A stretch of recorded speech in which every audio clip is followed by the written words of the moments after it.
Tumsifu Yesu Kristo. Naitwa Stella Rwegasira, mwenyekiti wa WAWATA Jimbo Kuu la Dar es Salaam.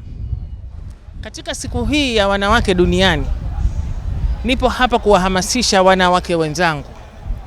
Wanawake tunasema tuna majukumu mengi. Wanawake tunasema tunaweza, lakini kuna wakati kwa sababu ya mfumo dume wanawake tulikuwa kama tumeambukizwa kwamba mwanaume ndio kila kitu. Lakini naomba niwatie moyo kwamba wanawake tunaweza, tusirudi nyuma. Kwa mfano, kama nilivyojitambulisha, nimesema kwamba mimi ni mwenyekiti wa WAWATA Jimbo Kuu la Dar es Salaam.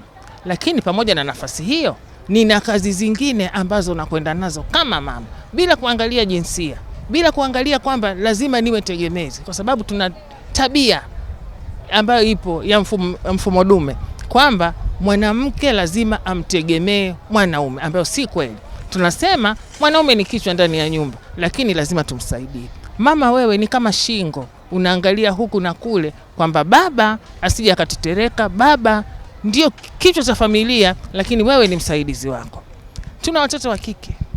Watoto wa kike pia ukiwalea katika utegemezi, utakuwa umewaharibu toka wakiwa watoto. Tunasema kwamba kuna kazi za kike na kazi za kiume, kwamba wewe mtoto wangu wa kiume usifanye hiki, wewe mtoto wangu wa kike fanya kile, kwa sababu hiyo ni kazi ya kike. Maana yake unamtayarisha binti yako kuwa tegemezi. Tuamke sasa kina mama, ni kwamba katika dunia hii ya sasa mwanamke pia anaweza bila kuwezeshwa. Tumsifu Yesu Kristo.